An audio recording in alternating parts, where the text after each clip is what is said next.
تو یہ بریلوی مکتب فکر کی جماعت تبلیغی ایک جماعت ہے دعوت اسلامی، اور پیرلل میں دیوبند مکتب فکر کی، یہ تو جماعت بنی دعوت اسلامی 1981 میں، ایک 1926 میں جماعت بنی ہوئی ہے، یعنی آج سے تقریباً 100 سال پہلے، وہ ہے دیوبند مکتب فکر کی تبلیغی جماعت۔ اس کے بانی بھی ہیں الیاس کاندلوی صاحب، دعوت اسلامی کے بانی ہے الیاس قادری صاحب۔ ایک اہل حدیثوں نے بھی اب بنا لی تبلیغی جماعت، اس کے بانی ہے الیاس اسدی صاحب۔ سلام علی الیاسین، وہ قرآن میں آج آیت بھی آ جائے گی، یہ تینوں ہی الیاس ہیں۔ تو اہل تشیع نے ابھی تک کوئی جماعت نہیں بنائی، ہو سکتا ہے کوئی الیاس نام کا بندہ ڈھونڈ رہے ہوں وہ، تو یہ ایک بائی چانس ہے کہ تینوں کے نام ہی الیاس ہیں، بریلوی، دیوبندی، اہل حدیث، تینوں کی جماعتوں کے جو بانی اور امیر ہیں ان کے نام جو ہیں وہ الیاس ہیں۔ تو ان کو میں ریکویسٹ کروں گا تبلیغی جماعت والوں کو بالخصوص کہ جس طرح الیاس قادری صاحب نے ہمت کی ہے اور پگڑی کا کلر چینج کیا، آپ بھی ذرا میدان میں اترے نا، اور آپ نے جو اپنی نشانیاں بنائی ہوئی ہیں ان کو چینج کریں۔ اب میں نے دیکھا جو لوگ بھی تبلیغی جماعت میں جاتے ہیں وہ فوراً سے پہلے اپنی مونچھیں صاف کر دیتے ہیں، اور وہ سمجھتے ہیں شاید یہ کوئی سنت ہے۔ سنت نہیں ہے، نبی علیہ السلام سے نہ کسی صحابی سے یہ ثابت ہے کہ انہوں نے کبھی مونچھیں صاف کی ہوں۔ تو مونچھیں پست کر کے رکھیں، یہی سنت ہے، یہی بخاری اور مسلم میں آیا کہ فطرت میں جو چیزیں ہیں ان میں مونچھیں پست کرنا ہے، داڑیاں بڑھانا ہے، مسواک کرنا ہے، ختنے کروانا ہے، یہ ساری چیزیں آئی ہیں۔ اس حوالے سے میں ریکویسٹ کروں گا ان کو کہ صحیح بخاری میں حدیث موجود ہے انٹرنیشنل نمبر کے مطابق 5888 کہ نبی صلی اللہ علیہ وآلہ وسلم نے فرمایا مونچھوں کو پست کرو۔ یہ صحیح بخاری ان کو ذرا دکھا دیجئے، 5888 صحیح بخاری کے اندر انٹرنیشنل نمبر کے مطابق یہ حدیث موجود ہے۔ فرمایا مونچھوں کو پست کرنا فطرت میں ہے، یعنی نیچر میں ہے، اور سورۃ النساء کی آیت نمبر 119 میں آیا ہے کہ یہ شیطان کا کام ہے کہ وہ حکم دے گا وَلَآمُرَنَّهُمْ فَلْيُغَيِّرُنَّ خَلْقَ اللَّهِ، میں ان کو ضرور ابھاروں گا کہ تیری تخلیق کو بدلے۔ داڑھی مڑانا بھی تخلیق بدلنا ہے، فطرت کو بدلنا ہے۔ البتہ ختنے جو ہیں وہ ان کو کروانا فطرت ہے، وہ اللہ تعالیٰ نے خود حکم رکھ دیا۔ تو یہ ان کو دکھا دیجیے یہ والا پیج، اور اس میں خصوصاً جو یہ حدیث ہے 5888 اس کی جو ہیڈنگ ہے اس کے اندر امام بخاری رحمہ اللہ تعالیٰ نے تعلیقاً لکھ دیا، اور ان کی صحیح اسناد بھی باقی کتابوں کے اندر موجود ہے کہ عبداللہ بن عمر رضی اللہ تعالیٰ عنہ اپنی مونچھیں اتنی پست کرتے تھے کہ یہ کھال کی سفیدی پیچھے سے نظر آتی تھی۔ اب یہ ذرا کیمرے میں یہ میری مونچھیں بھی ان کو دکھا دیں کہ اتنی مونچھیں پست کرنا کہ یہ پیچھے جو کھال کی سفیدی ہے نظر آئے، یہ ہے عبداللہ بن عمر کی سنت۔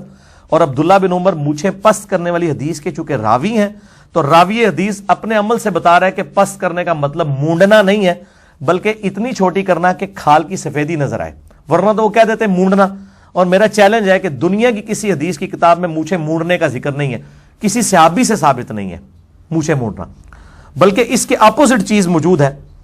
اچھا، یہ جو حدیث ہے 5888، اس کے بعد 5889 بھی ہے کہ 5 چیزیں فطرت میں سے ہیں: ختنہ کروانا، زیر ناف بال مونڈنا، بغل کے بال نوچنا، ناخن ترشوانا اور مونچھیں کم کرنا۔ اس میں واضح الفاظ ہیں، قص شارب، مونچھوں کو پست کرنا، مونڈنے کے الفاظ نہیں ہیں، بلکہ یہ مونڈنے کو تو ناپسند کیا گیا ہے، اور میں یہ اپنی طرف سے فتویٰ لگایا تو مطلب یہ لوگ برا منا جائیں گے۔ یہ حدیث کی پہلی کتاب ہے میرے بھائیو، الموطا امام مالک، روئرز پہ پہلی کتاب حدیث کی، بخاری اور مسلم سے بھی پہلے، امام مالک بن انس رحمہ اللہ تعالی المتوفا 179 ہجری۔ بالکل اینڈ پہ جا کے الموطا امام مالک میں یہ بریلویوں کا جو ترجمہ ہے اس میں 1710 ہے، اور مکتبۃ الشاملہ کی انٹرنیشنل نمبرنگ ہے 1677۔ اس میں میں نے یہ انڈر لائن کیا ہوا ہے، امام مالک کی رائے باقاعدہ انڈر لائن کی ہوئی ہے کہ امام مالک رحمہ اللہ تعالی، یہ والا پیج بھی پہلے کور کریں جی، اس کا اینڈ جو میرے لیفٹ والا ہے پیج، اس کا بھی اینڈ کور کریں۔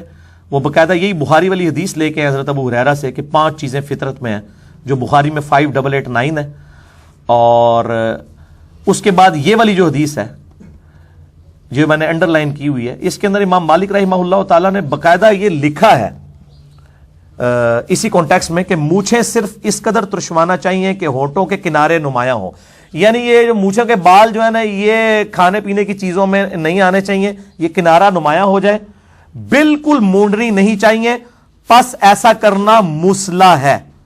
آپ یہ جن عالم صاحب نے ترجمہ کیے نا، انہوں نے یہ الفاظ یہ آخری عربی میں تو لکھے ہیں، اردو میں سے کاٹ دیے ہیں. ہو سکتا ہے ان کے پیر صاحب کرتے ہوں. بریلویوں میں بھی مونچھیں مونڈتے ہیں، شاہ احمد نورانی صاحب مونڈتے تھے، یہ سیفی جماعت والے بھی مونڈتے ہیں. انہوں نے ترجمہ ہی اس کا کہا دیا. پھر میں نے اردو میں خود لکھا ہے ساتھ ترجمہ، عربی میں نے دکھا دیے. اس میں الفاظ ہیں ولا یجزہ فیمثل بنفسہ، یعنی جو مونڈتا ہے وہ مسلح کر رہا ہے. مسلح کہتے ہیں عربی میں فطرت کو بگاڑنا، جیسے جانوروں کے کان چیر دینا، ان کے سینگ توڑ دینا، یہ مسلح ہے، بگاڑنا. اس کو قرآن پاک کی سورہ نساء کی آیت نمبر 119 میں حرام قرار دیا گیا اور شیطانی فعل. اور یہ داڑھی کرنا بھی مسلح ہے مرد کے لیے کہ وہ اپنا چہرہ بگاڑ دے. اور اسی کے تحت میں نے داڑھی کے اوپر اور مونچھوں کے اوپر اور زیر ناف بال، یہ تمام چیزیں مسئلہ نمبر 32 اور 33 میرا ریکارڈڈ ہے. آپ یوٹیوب کے اوپر جا کے کریکٹ اسپیلنگ لکھ دیں، 33 3 ڈیجٹ ڈیش مسئلہ MAS اپوسٹرافی والا کاما ALAH، تو وہ ویڈیو کھل جائے گی. مسئلہ کہتے ہیں سوال کو عربی میں. البتہ تبع تابعین میں سے ایک بہت بڑی پرسنالٹی ہیں سیدنا سفیان بن عیینہ رحمہ اللہ تعالی. ان سے ثابت ہے کہ وہ مونچھیں مونڈتے تھے. کسی یعنی تابعی سے ثابت نہیں، کسی صحابی سے ثابت نہیں، نبی علیہ السلام سے نہیں، ایک تبع تابعی سے. اور تابعین میں سے آپ دیکھیں، تبع تابعین میں سے انہی کے پیرلل میں امام مالک اسے مسلح کہہ رہے ہیں. یعنی اگر ایک کرنے والا موجود ہے تو دوسرا اس کو حرمت کا فتویٰ بھی دے رہا ہے. اس لیے اس میں بچنے میں یہ عافیت ہے، آپ مونچھیں پست کریں، مونڈے نہ، یعنی یہ مسلح نہ کریں. تو یہ نشانی اپنی چھوڑ دیں. یہ نہیں ہے کہ جو بھی تبلیغی جماعت میں جائے تو وہ فوراً یہ کام کر لے. اچھا، اور تو اڑی باری بھی آنے لگی ہے، کیونکہ ادھر اکثر تو اہل حدیث بھی بیٹھے ہوئے ہیں کہ اہل حدیث کے اندر بھی یہ ایک بیماری ہے کہ جیسے ہی کوئی بندہ یعنی اہل حدیث کی طرف آتا ہے نا، سب سے پہلے اس کی ٹوپی اتر جاتی ہے. اور اگر وہ پہنتا بھی ہے تو وہ پیچھے بالکل رکھی ہوتی ہے، آگے بھی پف نکالی ہوتی ہے، جس کو کہتے ہیں نا وزارگی سے پہنی ہوئی ہوتی ہے. کئی تو امام مسجد بھی اس طریقے سے، اور کہہ رہے ہیں نماز کا حصہ نہیں ہے. بھئی ہم کب کہہ رہے ہیں نماز کا حصہ ہے؟ ہم یہ کہتے ہیں تو آپ اپنے آپ کو اہل حدیث اہل سنت کہہ رہے ہیں. دوسری طرف آپ کا یہ حال ہے کہ آپ فجر کی 2 سنتیں پڑھ کے مسجد میں یوں لیٹ جاتے ہیں، جی ہم سنت پوری کر رہے ہیں، حالانکہ نیند بھی نہیں آئی ہوتی. آپ کو چڑ پگڑی کے ساتھ ہی اور ٹوپی کے ساتھ ہی ہے. یہ سنت نہیں آپ نے پوری کرنی.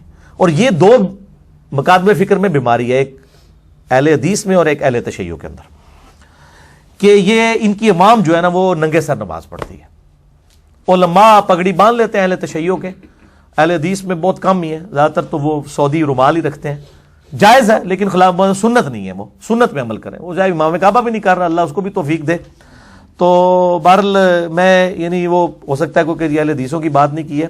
میرے لیے میرے بھائی سارے برابر ہیں. جو حق بات ہے وہ کریں گے، جو غلط بات ہے اس کو کنڈیم کریں گے انشاءاللہ تعالی. تو یہ اہل حدیث بھی اپنی نشانی چھوڑ دیں. یہ نہیں مطلب ایک شکل سے بندہ دیکھ کے پہچانا جاتا ہے کہ یہ اہل حدیث ہے، یہ بریلوی ہے، یہ دیوبندی ہے. آپ بھی پہچان سکتے ہیں.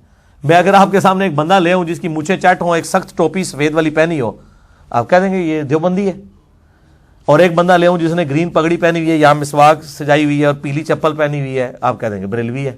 اور ایک بندہ لے ہوں جس کی داڑھی کچھ بال ادھر بکھرے ہوئے ہیں، ادھر بکھرے ہوئے ہیں، یا تو ننگے سر ہے یا ٹوپی رکھی ہوئی ہے تو وہ بھی سائڈ پہ ٹائٹ ہے اور آگے بھی بال بکھرے ہوئے ہیں، اور شلوار آدھی پنڈلی تک ہے، آپ کہہ دیں گے اہل حدیث ہے.